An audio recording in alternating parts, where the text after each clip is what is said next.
Zatullah ini ia membuat tirai terhadap zatnya. Tirai pertamanya bernama sifat.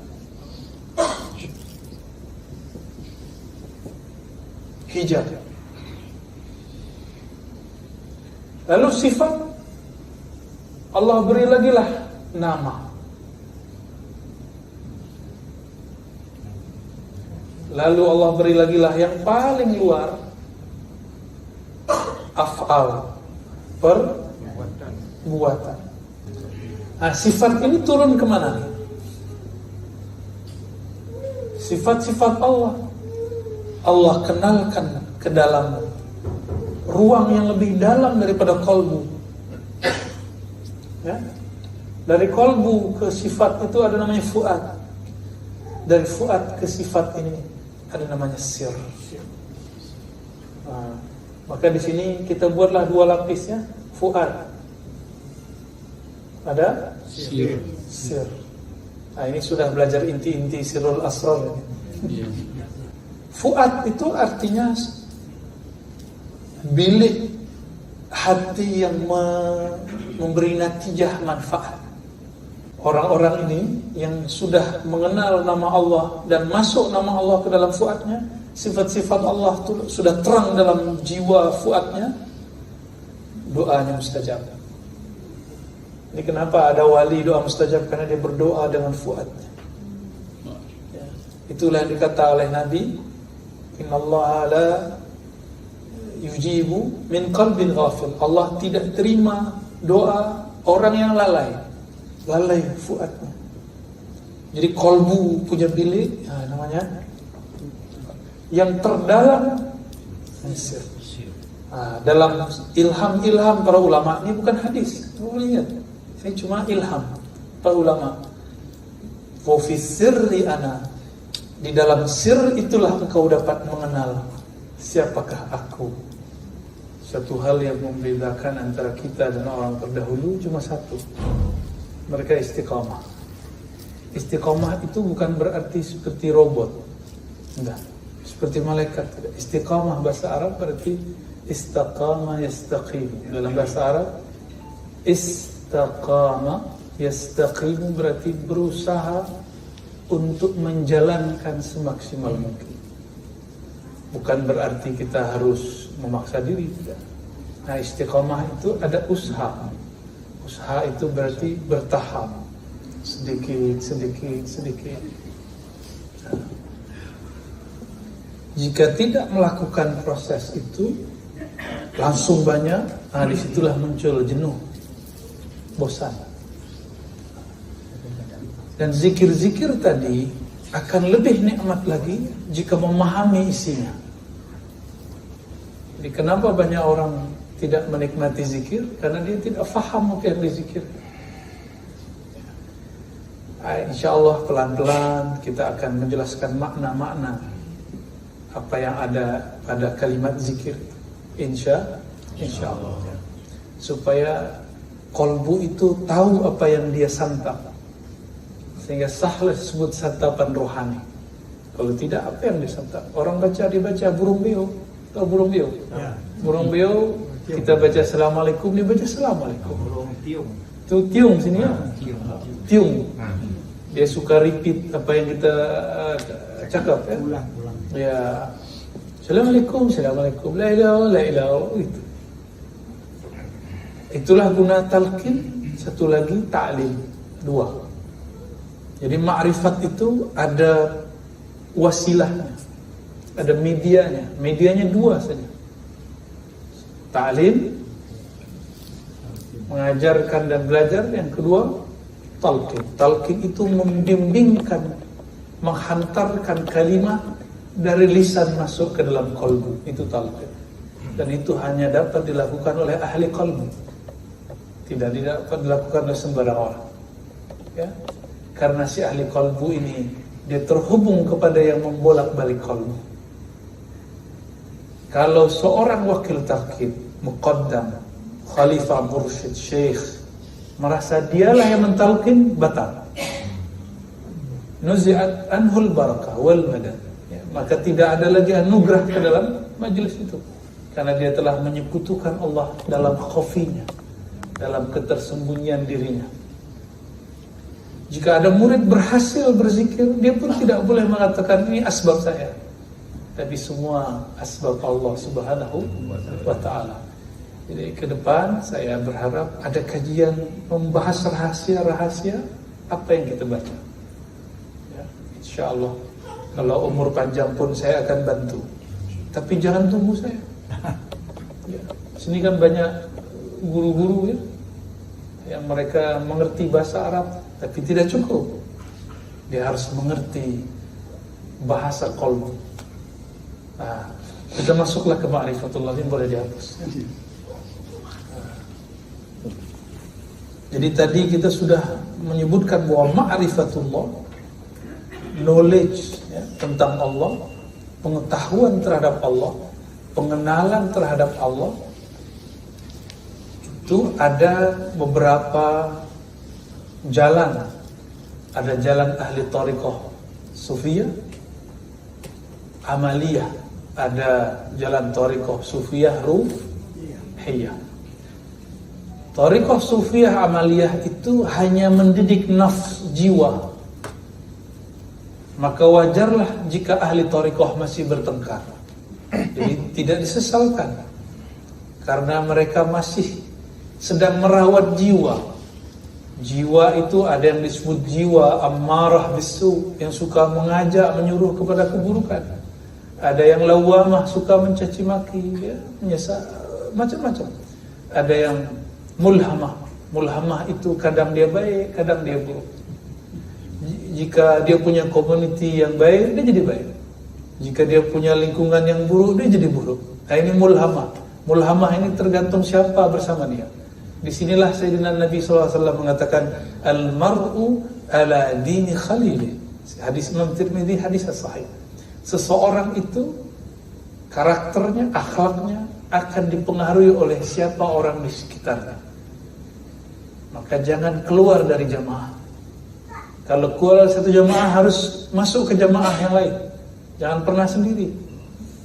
Ya, sendiri syaitan itu lemah. Tapi jika kita sendiri, kita yang ketakutan.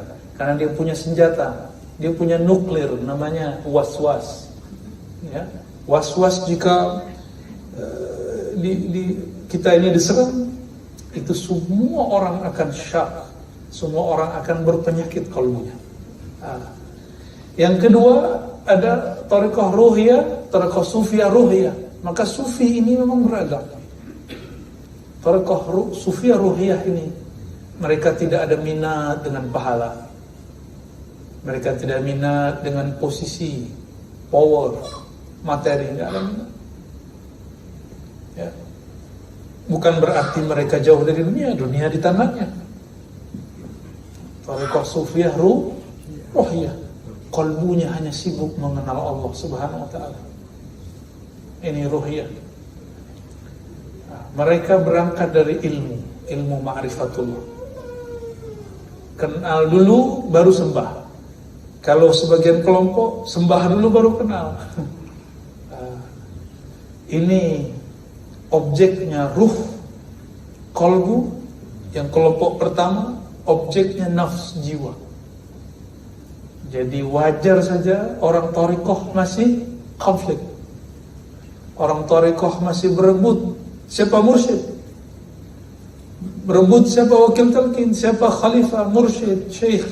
Wajar, karena dia bergerak di bagian latihan nafsnya. Jadi itu saya tidak heran. Sedari saya kecil saya menyaksikan itu di surau-surau, di zawiyah-zawiyah. Ya.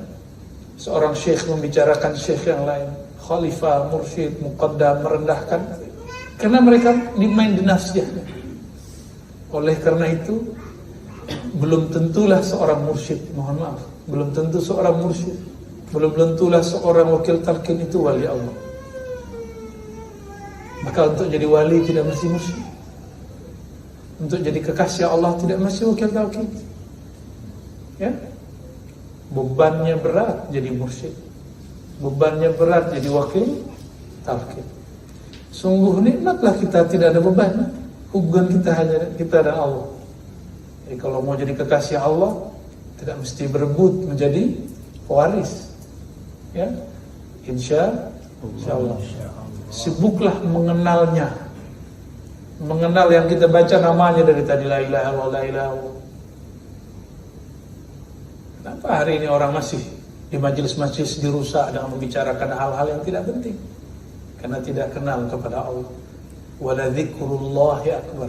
Sungguh menyebut nama Allah, membicarakan ilmu tentang Allah itu lebih besar dari semua soalan-soalan yang ada, semua perihal-perihal yang ada, semua masalah yang ada, semua isu-isu yang ada.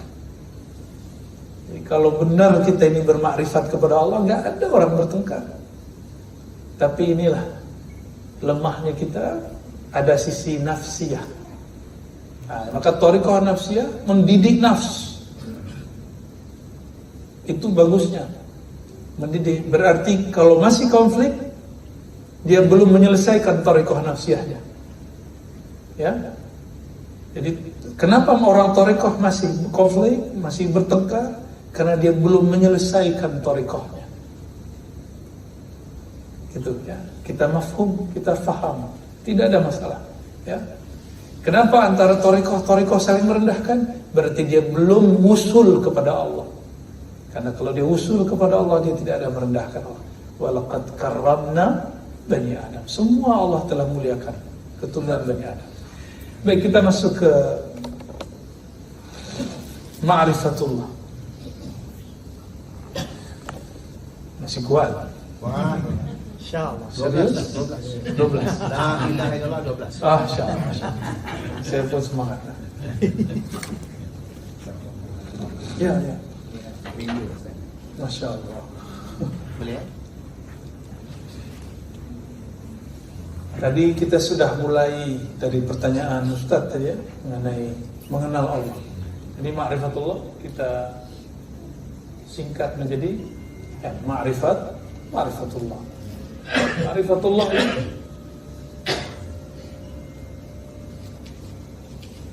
Allah SWT. Ini bukan Allah, ini huruf kata yang menunjukkan Allah. Tapi ini bukan Allah. Tapi ini harus dihormati. Coba Datuk ini punya nama, punya gelar, ada ini suatu tulisan, lalu orang ambil, diinjak, marah. Sama, apalagi yang punya nama ini. Jadi kalau ada orang pegang mushaf Quran, lalu ini bukan Quran, saya injak, itu orang kafir. Dia telah menghina Allah Subhanahu wa Ta'ala. Karena nama tidak boleh dipisah daripada yang punya nama. Saya Ar-Razi. Ada orang coret-coret nama saya tersinggung. Itu nama saya. Walaupun itu bukan saya. Tapi itu nama saya. Faham itu ya? Nah, itu hubungan nama dengan yang punya nama. Siapakah dia Allah itu? Allah Subhanahu wa Ta'ala menyebut dirinya laisa kamitslihi syai'. Surat Asy-Syura. Jadi ada surat Syura ayat 11. Di pertengahan ayat Allah mengatakan laisa kamitslihi syai'. Pernah dengar? Benar. Ya. Laisa kamitslihi syai'.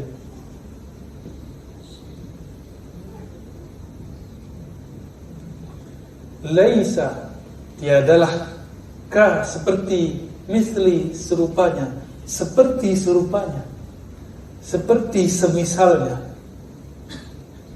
Jadi jangankan seperti dia, yang serupa dengan dia pun tidak ada. Jika Ar-Razi punya orang yang mirip di sini, ya, ada orang wajahnya mirip saya, maka tuan-tuan ini mirip dengan yang mirip itu tidak, apalagi dengan Ar-Razi, paham? Mirip dengan cloning saya pun tidak, apalagi mirip dengan saya. Tidak ada yang mirip dengan kamitslihi.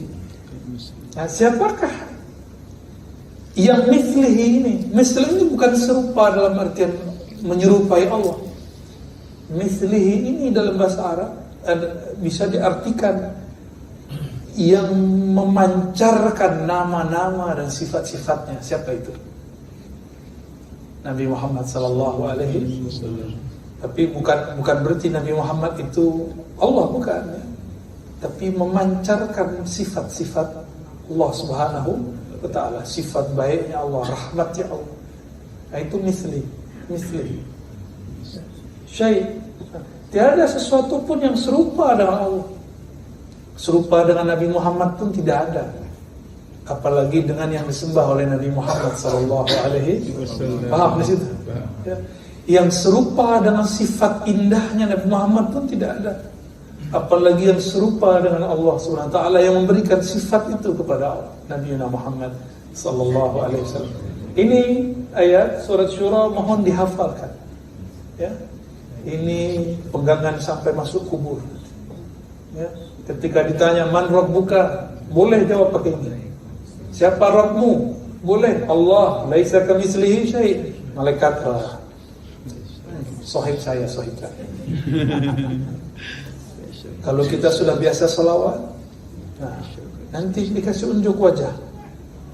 Maka ada dua ma'rifat yang mesti diketahui sebelum kita wafat. Pertama ma'rifatullah, yang kedua ma'rifat Habibillah. Itu Nabi Muhammad sallallahu alaihi wasallam. Dua itu selamat. Nanti jadi kawannya malaikat Munkar dan Nakir. Ya. Bahkan kadang-kadang malaikat itu bisa lebih hormat kepada yang dia tanya. Wah, yang ditanya wali. Hormat. Dia angkat tangan.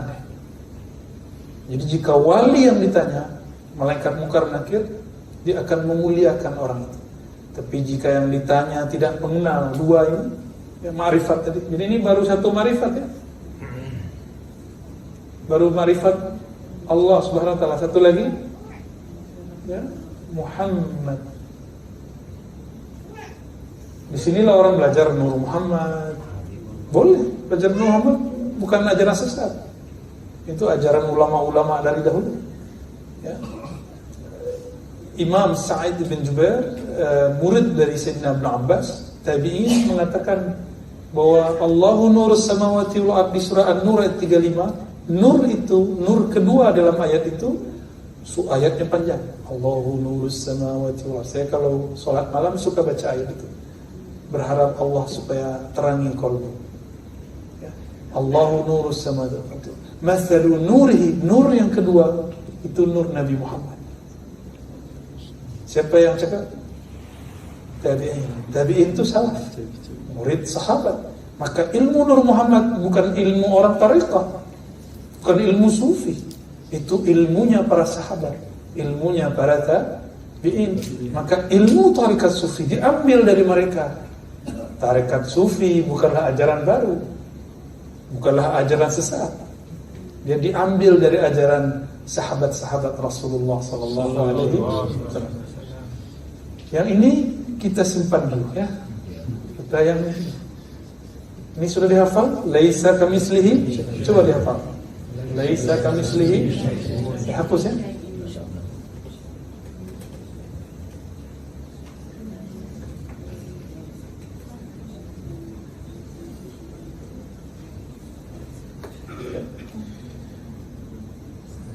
Allah Subhanahu wa taala, dia memiliki zat yang tidak dapat kita bayangkan. Oke? Nah, maka kita kalau ingin belajar, saya buatkan mapnya, GPS to Allah. Nah, pertama namanya zat. Karena zat tidak dapat dibayangkan, tidak dapat dicapai oleh akal pikiran. Siapa yang coba-coba pikir zat gila dan sesat. Ya, pasti sesat. Kecuali di dalam qalbu Muhammad ada ma'rifat zatullah. Maka hanya wali-wali yang mewarisi qalbu Nabi Muhammad dari masa ke masa, wali-wali kutub, wali-wali ghaus, mereka lah yang di qalbunya tersimpan ma'rifatuz zat. Di luar mereka tidak ada. Dan itu Allah simpan sampai hari ini. Indah sekali suaranya. Seakan sudah pagi ya. Ma'rifat zat. Zat ini turunannya yang mesti kita belajar adalah sifat. Tolong dihafal ya. Sifat di situ bukanlah sifat yang kita bayangkan. Seperti sifat dia pemarah, bukan. Sifat dia pelit, tahu pelit? Iya, kedekut. Bakhil. Berdekut apa? Kedekut. Wah, kosakata baru. Vocabulary baru. Bukan. Sifat ini ada turunannya nanti. Ya. Dari sifat itulah muncul nama. Nama bahasa Arabnya asma. Ya, nama. Sifat itu akan muncul pada yang kedua, af'al. Apa arti af'al? Perbuatan. Maka yang paling mudah mengenal Allah, saya menyarankan di majelis ini nanti ada kajian, namanya kajian Asmaul Husna. Ada berapa? 99. Kenapa tidak sifat 20? Oh, sifat 20 lain lagi ya. Di sini nanti ada lagi. Nanti kita setelah kita hapus ini, kita keluarkan sifat sendiri ya. Sudah di record? Ya, Sudah direkam di kepalanya? Oke. Nama ya. Nah, af'al ini di antara nama itu ada yang berkaitan dengan sifat, ada yang berkaitan dengan perbuatan. Ya. Sekedar sifat tidak ada batas. Tidak ada batas. Karena tidak ada batas, akal kita terbatas. Ulama kita kasihlah GPS bernama sifat 2. Itu ya. Maka di majelis ini mestinya untuk ma'rifatullah ada 2 ilmu sebelum ma'rifat Nabi Muhammad. Pertama kajian sifat 20, satu kajian Asmaul. Siap ya? Nanti dibuat ya. Silakan nanti. Ya. Tapi harus punya ilmunya. Jangan main coba-coba. Ya. Kalau sifat 20 sudah banyak yang ngajar sini. Jadi ini ilmu tersendiri lagi. Ya. Ilmu tersendiri lagi. Tak boleh cuma lewat itu. Harus talaqi kepada gurunya. Ya. Atau minimal diijazahkan gurunya. Oke, boleh dihapus.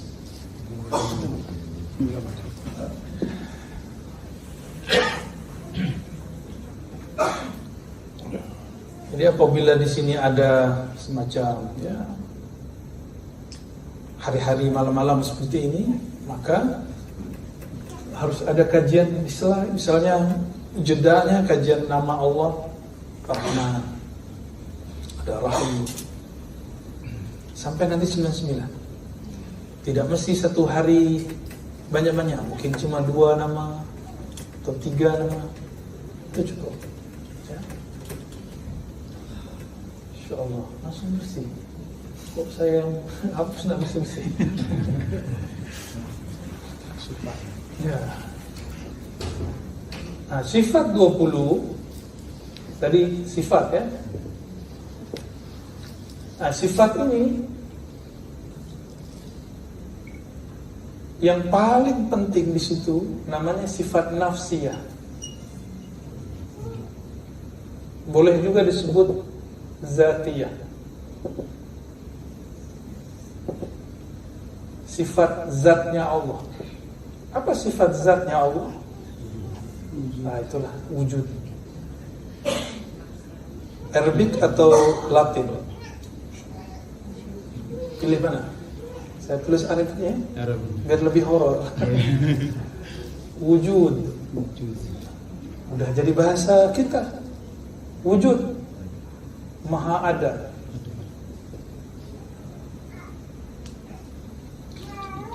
Saya dulu pernah beri teka-teki kepada jemaah. Mungkin sudah pernah tonton ya videonya. Lebih dulu ayam atau telur? Masih ingat? Sudah. Ya, dulu mana? Tak ayam, tak telur. Lolos ya, ingat. Karena kita lihat ada ayam keluar dari telur. Tapi kita juga lihat ada telur keluar dari ayam. Itu jamaah 10 menit dia bisa jawab. Ramai lah itu masjid. Yang satu kelompok bilang ayam. Saya lihat ayam dulu. Karena ayam bertelur. Nah, orang itu terjebak pada ayam dan telur. Akhirnya dia bingung, sepertinya tidak ada. Nah, itulah nasib orang-orang yang ateis. Pikirannya lelah memikirkan Allah karena dia salah fikir. Coba kalau dia berfikirnya sesuai dengan GPS-nya, bukan ayam, bukan telur, tapi ada yang bukan ayam, ada yang bukan telur, menciptakan dua-duanya. Wujud itu saya ada karena asbab ayah ibu. Ayah ibu, karena kakek nenek terus sampai ke Nabi Adam. Nabi Adam dari siapa? Apa perbedaan antara Sayyidina Adam dan Azazil iblis? Sama-sama dicipta. Selawat Muhammad. Itu setelah dicipta. Sebelum dicipta apa? Nah, ini ilmu ma'rifat ini. Ini bagian dari ilmu ma'rifat. Ma'rifat wujud. Nanti ini ma'rifat ini berkaitan dengan sifat. Nah, ini ada turunannya nanti. Wujud. Ulama kita membagi, ada yang membaginya ke sini. Setara dengan wujud. Nah, itu boleh ya. Tapi saya tidak begitu. Kita bagi di sini ada namanya salbiyah. Sifat salbiyah itu sifat menegasikan, menegatifkan, menolak, menafikan. Salbiyah.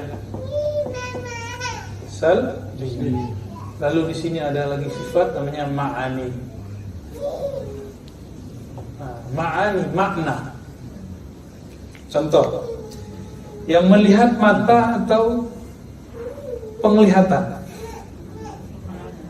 Penglihatan itu disebut sifat ma'ani. Pernah mimpi? Matanya dipejam atau terbuka? Pejam.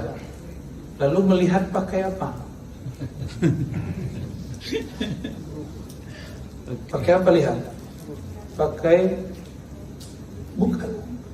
Pakai sifat ma'ani bernama penglihatan. Maka penglihatan itu dalam bahasa Arab disebut sifat ma'ani. Apa arti ma'ani? Makna. Ini mata.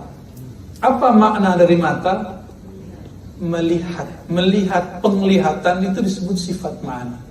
Paham? Ada 7 ya, sifat ma'ani. Coba baca ini sifat 20. Allah wujud dan baqa mukhalafatuhu lil hawadithi qiyamuhu bi nafsihi wahdaniyah qudra irada ilmun hayat sama basar kalam. Coba diulang. Qudrat iradah. Saya mampu angkat tangan. Nah, coba angkat tangannya. Oh, tersihir semua. Bisa angkat tangan? Mohon maaf, ada orang yang terkena stroke.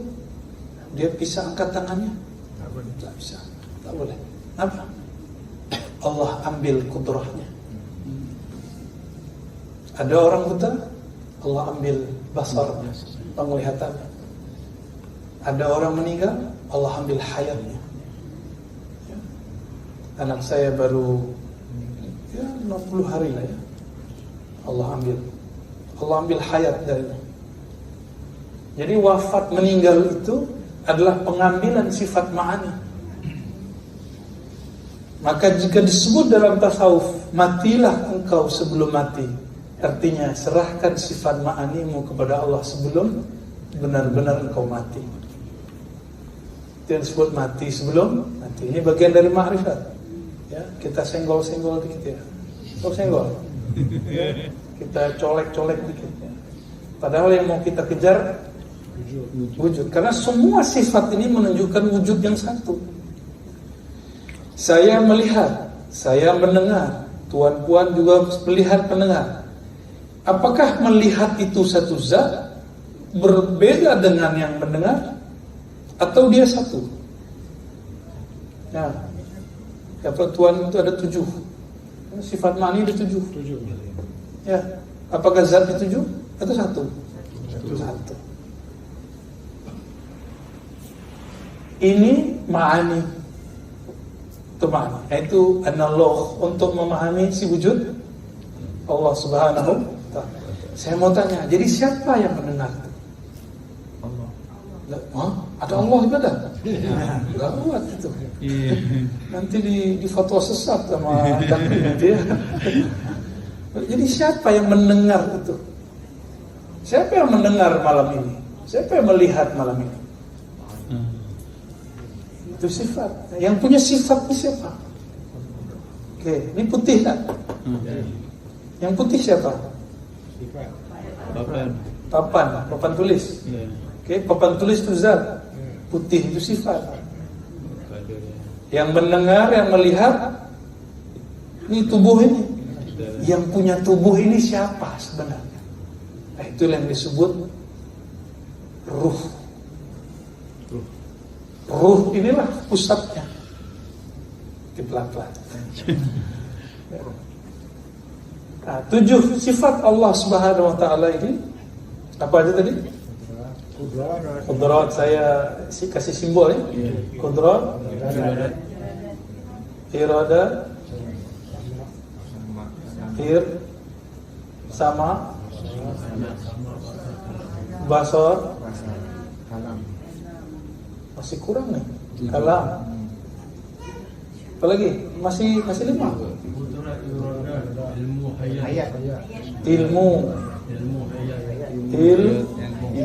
Ilmu. Hayat. Ya, ini ilmu.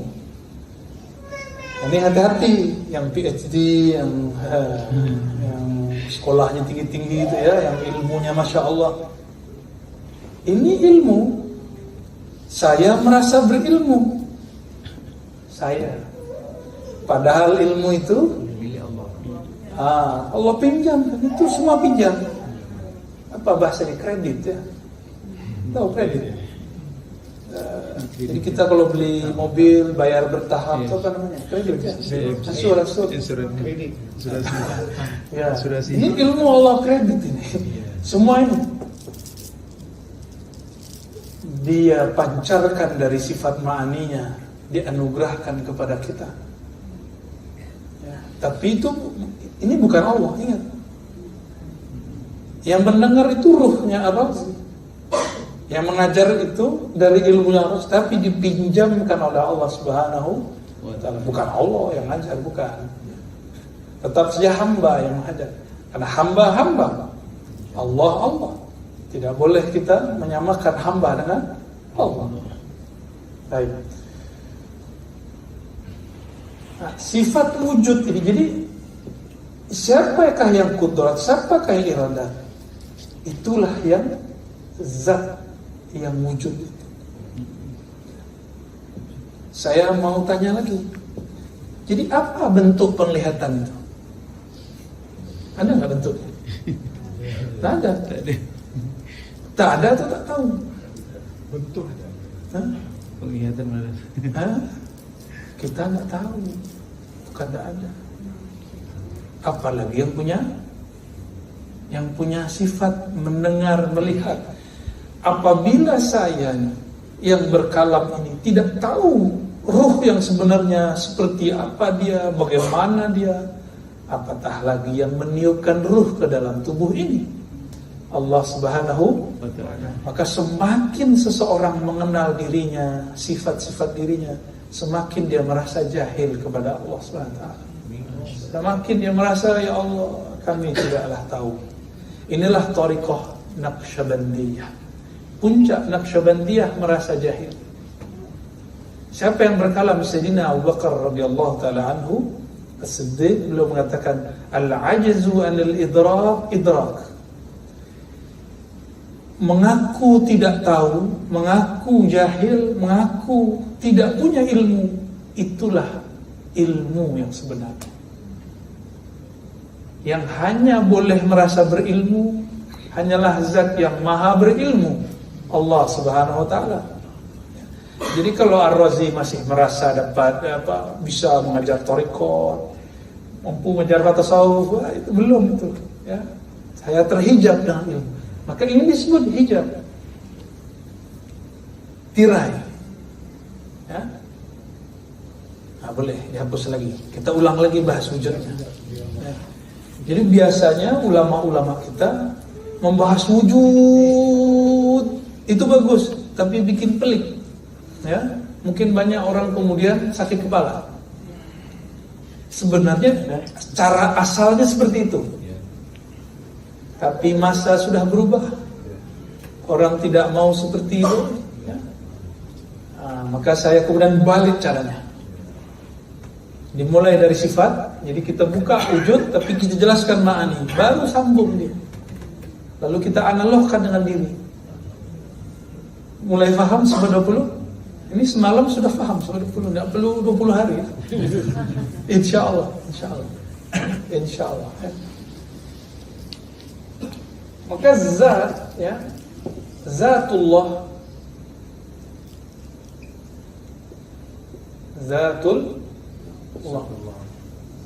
zatullah ini ia membuat tirai terhadap zatnya. Tirai pertamanya bernama sifat, hijab. Lalu sifat Allah beri lagi lah nama. Lalu Allah beri lagi lah yang paling luar, af'al, perbuatan. Tadi saya tanya, apa perbedaan penciptaan Nabi Adam dengan Iblis? Nah, ini yang kita tidak mau kejar ini. Ya? Apa bedanya? Allah mencipta iblis dengan perbuatan. Perbuatan itu dengan sifat ma'ani, kudrah, iradah. Semoga bisa baca lah, ya. Kan orang Malaysia suka baca Arab Jawi, ya. So Jawi, bisa baca? Semoga saya doakan. Kudrah iradah itu kun fayakun. Kun, hendaklah engkau menjadi ada, maka dia menjadi ada. Siapa yang menjadi? Iblis. Sedangkan Sayyidina Adam dicipta, Allah katakan khalaqtuka, ya, walam taku syai'a. Bahkan disebutkan yadayya, aku ciptakan engkau dengan dua tanganku. Bukan tangan ini, ya. Kan samaknya sudah berlainan. Ketika disebut tangan, hanya Allah yang tahu maknanya. Jika seorang ibu mengatakan kepada anaknya yang baru pulang dari luar kota, dari luar negara, ini masakan buatan ibu, itu tanda apa? Sayang. Allah mengatakan, hei Adam, aku ciptakan engkau dengan tanganku. Begitu Allah mengatakan, aku sangat sayang kepadamu, hai Adam. Maka yad di situ mengandung makna. Kita tidak perlu mentakwil kata yad. Allah tahu maknanya, makna hakikatnya. Tapi salah satu cabang dari maknanya adalah kasih sayang Allah Subhanahu wa ta'ala. Kasih sayang itu ada di antara sifat dan zat. Ya, namanya rahmah. namanya Rahmat. jadi ini kalau kita keluarkan ini namanya rahmah. Bahasa kitanya kasih Kasih sayang. sayang. Kasih sayang itulah yang kemudian membuat Sayyidina Adam lebih mulia daripada iblis. Karena iblis dicipta hanya dari kun, kudrah iradah.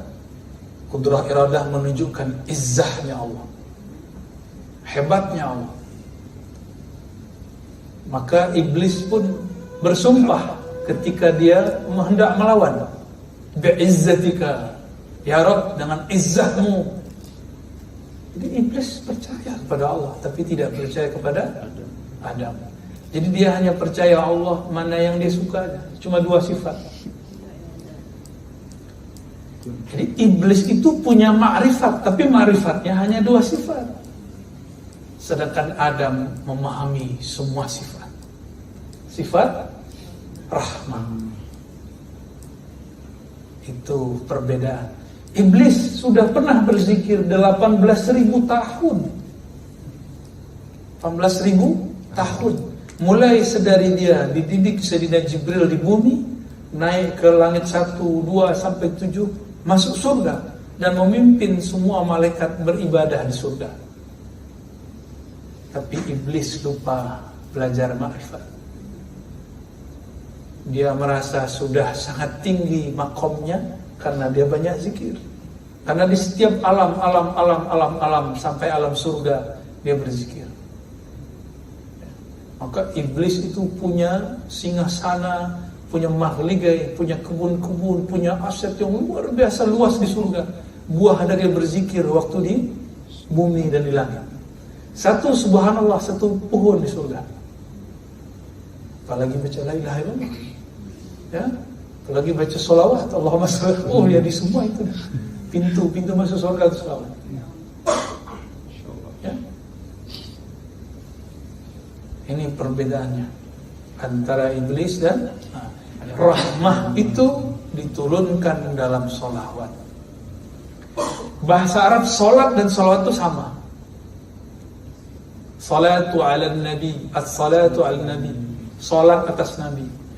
Apakah kita salat menyembah nabi? Bukan. Maka arti salat adalah rahmah. Yang disebut simahum fi wujuhim min athari sujud. Orang-orang yang bersama Nabi Muhammad SAW itu terlihat pancaran di wajahnya, pancaran bekas sujud. Itu adalah pancaran rahmat, kasih sayang. Maka ciri-ciri umat Nabi Muhammad SAW, dia di wajahnya ada kasih sayang kepada siapa saja, mau dia seorang muslim ataupun tidak muslim. Karena Rasulullah itu rahmat bagi semua alam, bukan hanya muslim saja. Itu sebabnya seorang perempuan baghiyah, pelacur, dirahmati Allah, diampuni Allah hanya karena dia menyimpan di dalam dirinya satu rahmah kepada anjing yang najis. Anjing najis berapa? Jilat anjing di mazhab Syafi'i berapa kali kita basuh? Najisnya bukan main. Tapi itu kan najis zahirnya. Mungkin hati kita ini lebih najis daripada anjing. Orang-orang yang menyekutukan Allah dengan ilmunya yang dalam dirinya, dengan hebatnya, pintarnya, orang itu lebih najis daripada anjing. Karena anjing tidak pernah lupa kepada Allah kecuali dia mati. Jadi semua hewan itu kalau dia lupa kepada Allah, mati. Kalau kita sudah berapa saat kita lupa kepada Allah, tapi Allah kasih kesempatan hayat, kan? Nah inilah, maka kemudian mesti ada istiqamah, ya. Oke.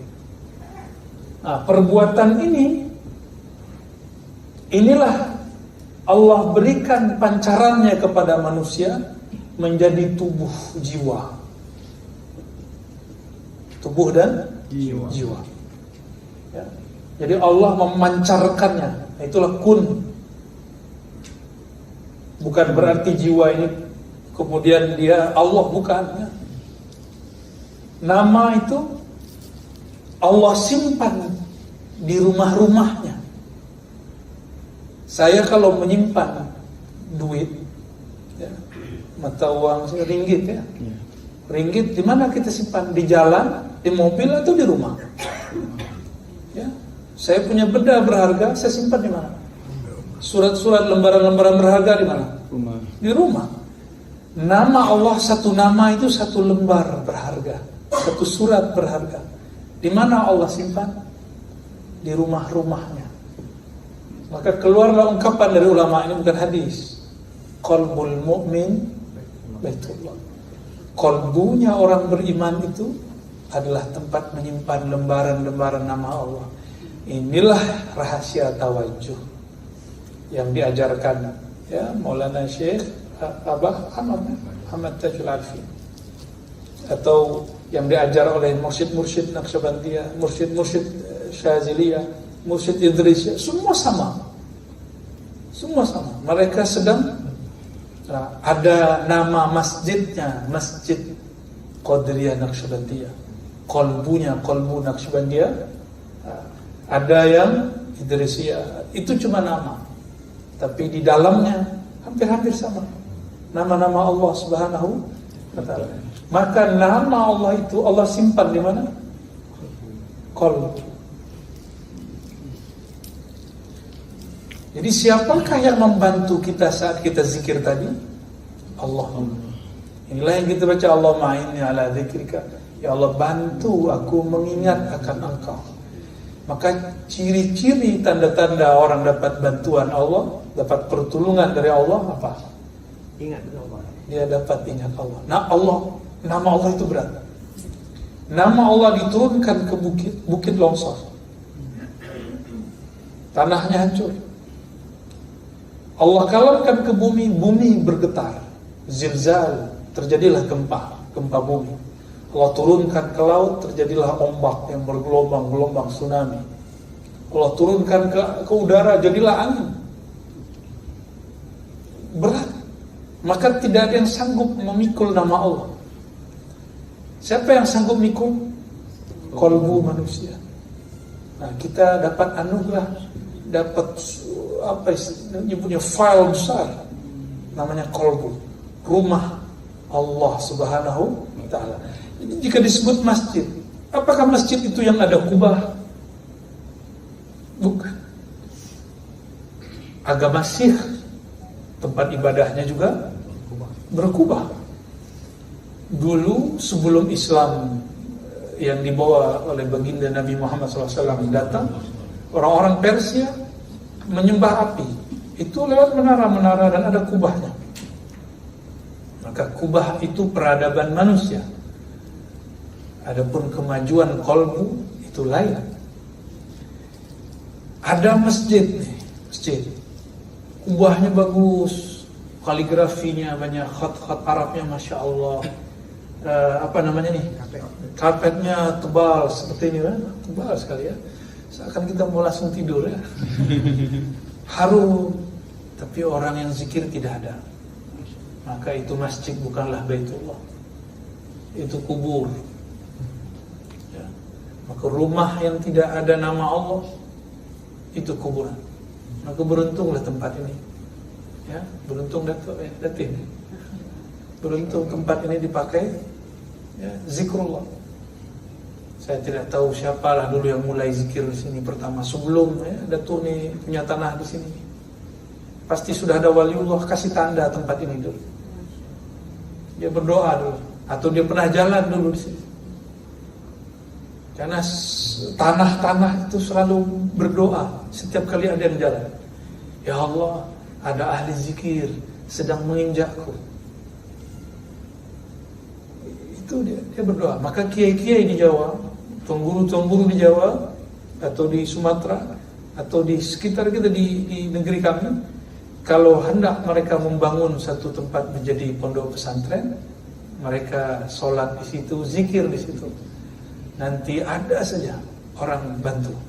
Tidak tahu dari mana, tempat pelosok, desa jauh, ya, di kampung-kampung. Tapi ternyata Allah Subhanahu wa ta'ala kirim orang. Kenapa? Karena tanahnya menjerit kepada Allah, ya Allah, kami senang sekali dizikirkan oleh si Kiai Fulan, Syekh Fulan, maka izinkan tempat yang dibangun. Dibangun apa? Rumahmu, rumah. Maka rumah kita pun juga harus ada amalan-amalannya. Tidak hanya di tempat zawiyah, di rumah-rumah kita harus ada amalan. Tapi rumah masjid intinya siapa? Qalbu. Qalbul mu'min baitul. Ini qalbu. Inilah yang harus diberikan menu-menu yang beragam. Jangan satu menu. Allah baru satu menu. Satu menu. Harus ada Rahman, ada Rahim, ada macam-macam. 99 menu qalbu. Ya. 99 menu qalbu. Siap menyantapnya. Tapi banyak resto seafood, ya. Atau kalau di kami di sana ada resto rumah makan Minang, Padang. Tapi beda resto rumahnya, mungkin mirip, ada gonjong, tapi yang berbeda adalah chefnya. Paham maksud saya analognya? Sama-sama mengajar nama Allah, sama-sama thariqah, sama nama thariqahnya pun sama. Tapi kenapa jika dia yang menjelaskan, jika dia memimpin zikir, rasanya lebih nikmat? Seperti kita datang ke suatu resto, sama-sama masakan Padang, Melayu, Minangkabau, apalah namanya ya, terserah. Seafood, tapi rasanya berbeda. Siapa yang berbeda? Chefnya. Ya, bumbu sama-sama kepiting, sama-sama udang, sama-sama apa lagi? Semua sama. Rempah-rempah sama. Yang berbeda mursyidnya, yang berbeda muallimnya. Ya. Nah, maka saya berdoa semoga nanti ada peningkatan kita ya. Jangan hanya di sini. Kalau ada ustaz kita daurah ke luar negeri, didaurahkan ke luar negeri, biayai ya. Biar tambah. Karena ilmu itu tidak ada batasnya.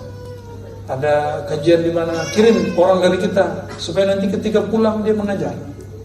Ya, mengikuti surat At-Taubah. Nah, sifat ini turun kemana nih? Sifat-sifat Allah. Allah kenalkan ke dalam ruang yang lebih dalam daripada qalbu. Ya? Dari qalbu ke sifat itu ada namanya fuad. Dari fuad ke sifat ini ada namanya sir. Nah, maka di sini kita buatlah dua lapisnya, fuad. Ada sir. Nah, ini sudah belajar inti-inti sirul asrar. Iya. Sikit-sikit. Sir. Fuad itu artinya bilik hati yang memberi natijah manfaat. Itu fuad. Dia menyimpan manfaat. Orang-orang ini yang sudah mengenal nama Allah dan masuk nama Allah ke dalam fuadnya, sifat-sifat Allah itu sudah terang dalam jiwa fuadnya, doanya mustajab. Ini kenapa ada wali doa mustajab, karena dia berdoa dengan fuadnya. Ya. Itulah yang dikata oleh Nabi, innallaha la yujibu min qalbin ghafil. Allah tidak terima doa orang yang lalai fuadnya. Jadi kolbu punya bilik, namanya yang terdalam sir. Dalam ilham para ulama, ini bukan hadis, ingat, ini cuma ilham para ulama. Wa fi sirri ana, di dalam sir itulah engkau dapat mengenal siapakah aku. Inilah yang terjadi pada Sayyidina Musa dalam surah Taha. Wahai Musa, innani anallah la ilaha illa ana. Wahai Musa, sesungguhnya akulah Allah. Tiada yang berhak disembah kecuali aku. Makanya bahasanya di sini aku kamu. Allah berbicara aku, lalu bicara kamu. Ya. Tapi kamu ini sudah hilang sifat-sifat kejiwaannya. Amarah, Apalagi tadi lawwama itu sudah habis, mulhamah, bahkan mutmainnah itu pun sudah habis, dia masuk ke dalam qalbu. Mutmainnah, mutmainnah pun sudah ditinggal, masuk ke fuad. Maka di fuad ini sudah kamil. Maka ada lagi di atasnya, kamil mukamil. Ada lagi di atasnya, hanya Allah tahulah. Yang tahu namanya hanya Allah. Ya, istilah-istilah bisa banyak. Yang punya rahasia. Ya, sir. Dalam sir ini ada ma'rifat mengenai nama Allah. Lalu zat Allah SWT, Allah hanya mengenalkan zatnya kepada ruh. Jadi zat Allah ini hanya Allah kenalkan di siapa? Ruh. Ruh.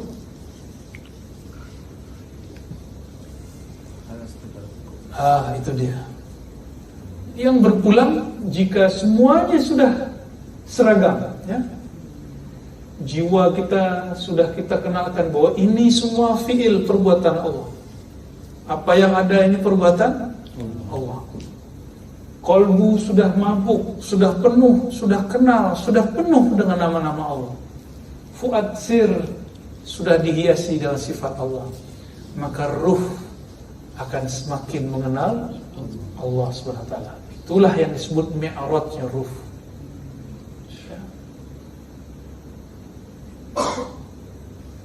Makanya di sini kita di sini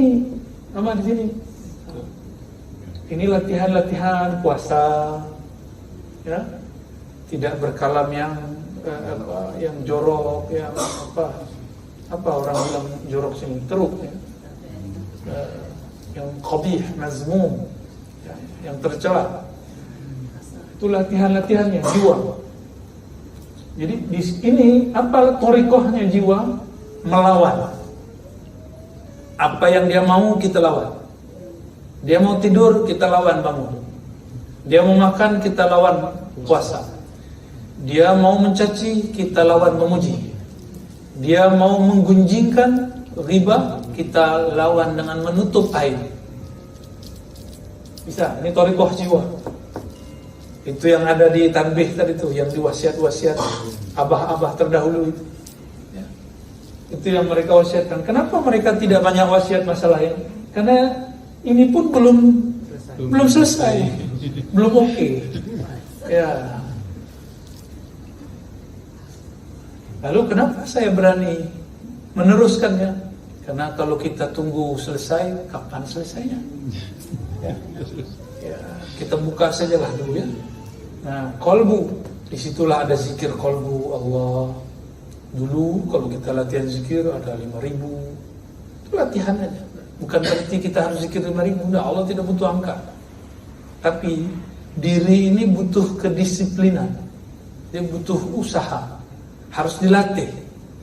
Orang yang hari ini push up itu push up, ya. Push up setiap hari 10 kali, 100 hari. Oke namanya. Seperti apa namanya? Di Malaysia ada orang yang badannya Malik Nur. Seperti Malik Nur.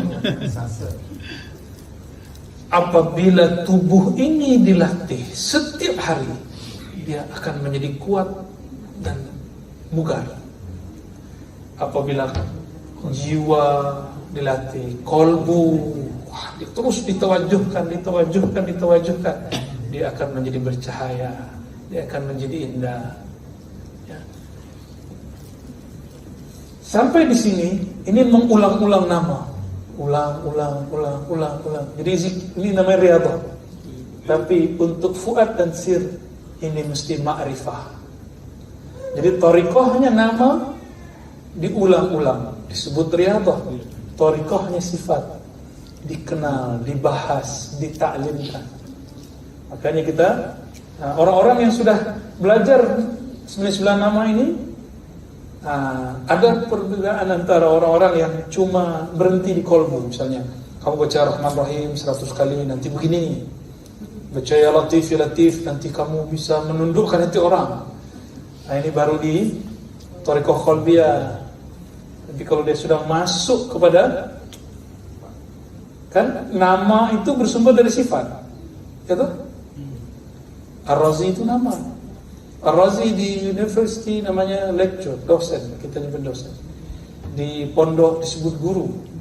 Di rumah disebut ayah, disebut suami. Di kampung saya disebut siapa. Itu nama. Nama itu banyak. Itu baru Ar-Razi, banyak nama. Apalagi Allah yang menciptakan Ar-Razi. Paham maksudnya? Nah, orang yang hanya membahas nama, berarti dia baru kenal sedikit.